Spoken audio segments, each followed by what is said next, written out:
RSS ಶತಮಾನೋತ್ಸವ ಹಿನ್ನೆಲೆಯಲ್ಲಿ ಪ್ರಧಾನಿ ಮೋದಿಗೆ ಗಿಫ್ಟ್ ಅನ್ನು ನೀಡಲಾಗಿದೆ. ಅಂದ್ರೆ ಮೋದಿ ಗಿಫ್ಟ್ ಅನ್ನು ಕೊಟ್ಟಿದ್ದಾರೆ. 100 ರೂಪಾಯಿ ಮುಖಬೆಲೆಯ ನಾಣ್ಯವನ್ನ ಬಿಡುಗಡೆ ಮಾಡಿದ್ದಾರೆ ಪ್ರಧಾನಿ ನರೇಂದ್ರ ಮೋದಿ. ಯಾರಾದ್ರೂ 100 ರೂಪಾಯಿ ಮುಖಬೆಲೆಯ ನಾಣ್ಯ ಇದೆಯಾ ಅಂತ ಹೇಳಿ ಇಲ್ಲಿವರೆಗೂ ಕೇಳಿದವರು ಉಂಟು.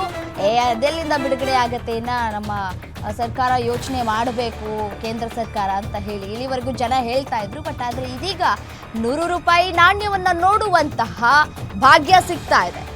100 ರೂಪಾಯಿ ಮುಖಬೆಲೆಯ ನಾಣ್ಯ ಬಿಡುಗಡೆ ಮಾಡಿದ್ದಾರೆ ಪ್ರಧಾನಿ. 100 ರೂಪಾಯಿ ನಾಣ್ಯದಲ್ಲಿ ಭಾರತ ಮಾತೆಯ ಚಿತ್ರ ಇದೆ. ಜೊತೆಯಲ್ಲೇ ಆರ್ಎಸ್ಎಸ್ ಗಣ ವೇಷಧಾರಿಗಳ ಚಿತ್ರ ಇದೆ.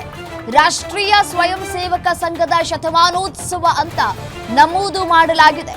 ಆರ್ಎಸ್ಎಸ್ 100ನೇ ವರ್ಷದ ಸಂಭ್ರಮಾಚರಣೆಯ ಹಿನ್ನೆಲೆಯಲ್ಲಿ ಈ 100 ರೂಪಾಯಿನ ಕಾಯಿನ್ ಅನ್ನ ಬಿಡುಗಡೆ ಮಾಡಲಾಗಿದೆ. ಇದೇ ಮೊದಲ ಬಾರಿಗೆ ನಾಣ್ಯದಲ್ಲಿ ಭಾರತ ಮಾತೆಯ ಚಿತ್ರ ಇದೆ. ನೋಡಿ, ದೃಶ್ಯದಲ್ಲಿ ಗಮನಿಸ್ತಾ ಇದ್ದೀರಿ ಭಾರತ ಮಾತೆಯ ಚಿತ್ರವನ್ನ, ಅದರ ಜೊತೆಗೆ ಆರ್ಎಸ್ಎಸ್ನ ಭಾವಚಿತ್ರವನ್ನು ಕೂಡ ಗಮನಿಸ್ತಾ ಇದ್ದೀರಿ. ಈ ಆರ್ಎಸ್ಎಸ್ ಘೋಷವಾಕ್ಯವೂ ಕೂಡ ನಾಣ್ಯದಲ್ಲಿ ಮುದ್ರಣ ಆಗಿದೆ.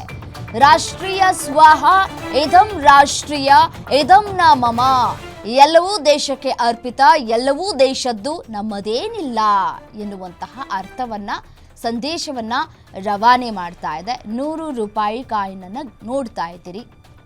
ಈ 100 ರೂಪಾಯಿ ಕಾಯಿನ್ ಅನ್ನ ಪ್ರಧಾನಿ ನರೇಂದ್ರ ಮೋದಿಯವರು ಬಿಡುಗಡೆ ಮಾಡಿದ್ದಾರೆ.